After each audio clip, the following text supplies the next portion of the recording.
मेरे प्रिय विद्यार्थियों, हम लोगों ने स्वर संधियों में पिछले वीडियो में दो संधियों का जिक्र किया था। दो पर हमारा अध्ययन रहा। पहली थी दीर्घ, दूसरी थी गुण। आज हम उसी की कड़ी में तीसरी संधि की चर्चा करेंगे जो आपकी वृद्धि है। वृद्धि संधि की अगर बात की जाए तो इसके दो ही नियम हैं।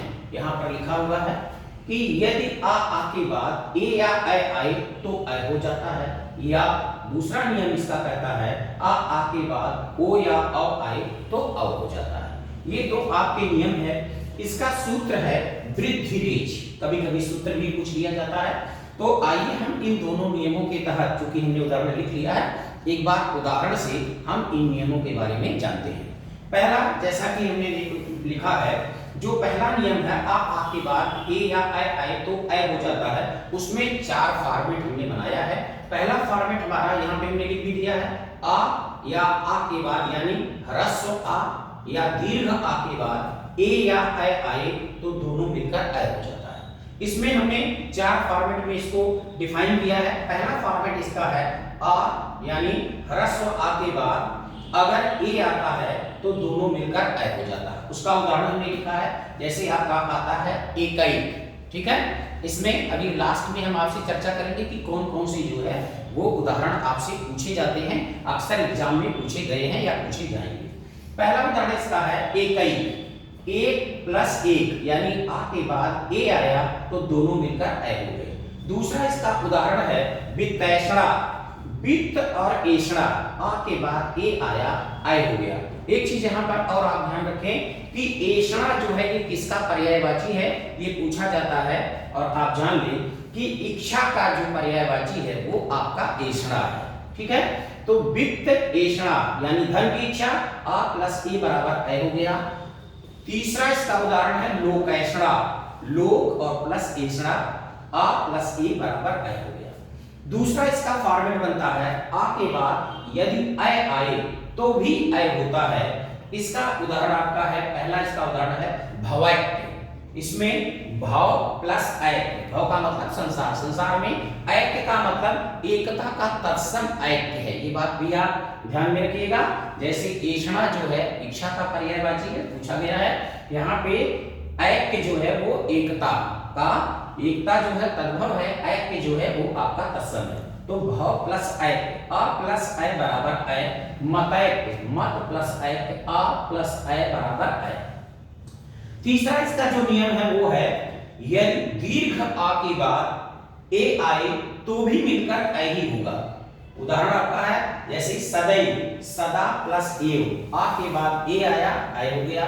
तथैव, तथा प्लस एव, आ के बाद ए आया और आपका ऐ हो गया। चौथा इसका फॉर्मेट आपका है कि दीर्घ आ के बाद यदि ऐ आए तो भी ऐ होगा। उदाहरण है इसका रमैश्वर्य। इसमें है रमा प्लस ऐश्वर्य। दूसरा है महेश्वर्य, महा प्लस ऐश्वर्य, ठीक है।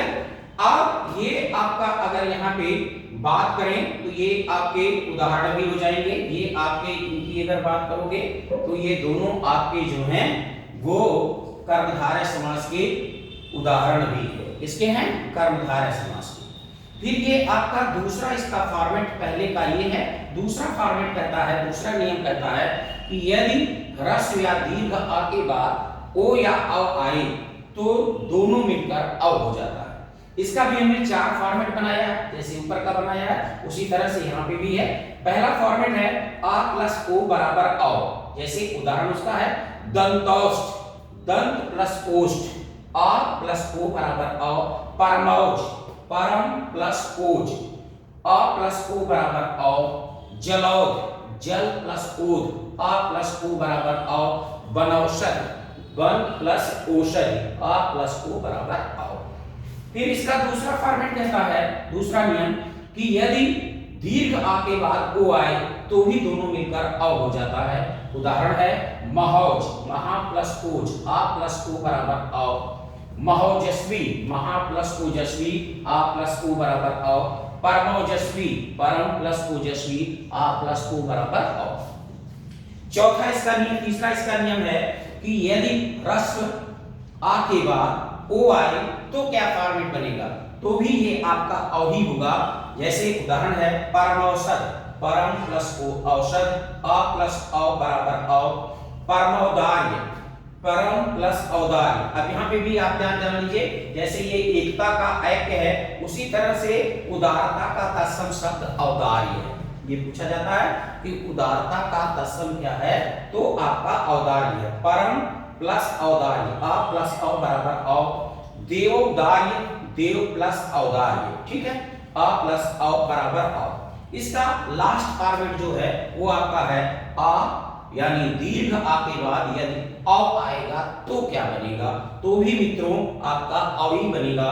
उदाहरण है जैसे आपका महोग, महा प्लस औ, आ प्लस औ बराबर औ, महोदार्य, महा प्लस औदार्य, आ प्लस औ बराबर औ, महोत्सुक, महा औत्सुक के, उत्सुक का जो है आपका तत्सम है औत्सुक के, महौषध, महा प्लस औषध, आ प्लस औ बराबर औ। इस प्रकार आपने देखा कि ये आपके दो मेन नियम हैं जो यहाँ पर लिखे गए हैं कि आ के बाद आ आएगा, छोटा या बड़ा आ के बाद ए या आई आए तो भी आई बनेगा, और आ के बाद यदि ओ या औ आए तो भी औ बनेगा। अब यहाँ पे मैं आपसे चर्चा करता हूँ कि परीक्षा में कौन से पूछे गए हैं या पूछे जाते हैं सबसे ज्यादा। तो जैसे यहाँ पे आपका ये तो ये है एकैक हो गया, ये भी पूछा जाता है, वितैषणा, लोकैषणा ये भी पूछा जाता है, इसमें मतैक्य पूछा जाता है, फिर इसमें आपका सदैव और तथैव पूछा जाता है, इसमें आपका रमैश्वर्य या महेश्वर्य भी पूछा जाता है, इसमें आपका दंतौष्ठ पूछा जाता है, ठीक है, ये जलौध पूछा जाता है, वनौषधि पूछा जाता है, इसमें अगर आप बात करोगे तो इसमें आपका महौज भी पूछा जाता है, और ये महोजस्वी भी पूछा जाता है। यहाँ पे अगर आप आओगे तो परमौषध, वनौषध, महौषध ये जरूर पूछा जाता है, तो इसके पेट उदाहरण है। और ये आपका परमौषध हो गया, परमोदार्य हो गया, ये भी पूछा जाता है, महोदार्य भी पूछा जाता है, और वो महौषध भी पूछा जाता है। ये परीक्षा की दृष्टि से महत्वपूर्ण है, जिनको आप देखेंगे विगत परीक्षाओं में ये पूछे गए हैं। इन्हीं शुभकामनाओं के साथ क्योंकि मैं आज यहीं पर अपनी वाणी को विराम देता हूँ। अगली जो हमारी संधि होगी इसके बाद आपकी वो होगी, ये आपकी वृद्धि संधि है, चौथी संधि चर्चा करेंगे हम यणस की, उसकी चर्चा हम अगले वीडियो में करेंगे। और पुनः मेरी आपको शुभेच्छा है, और मेरा आपसे निवेदन भी है कि आप कम से कम संख्या बढ़ाइए, जिससे हम कंटिन्यू अपनी वीडियो आप तक प्रेषित कर सकें। इन्हीं शुभकामनाओं के साथ आप अपने लक्ष्य को पूरी तरह से पूर्ण करें। धन्यवाद, नमस्कार।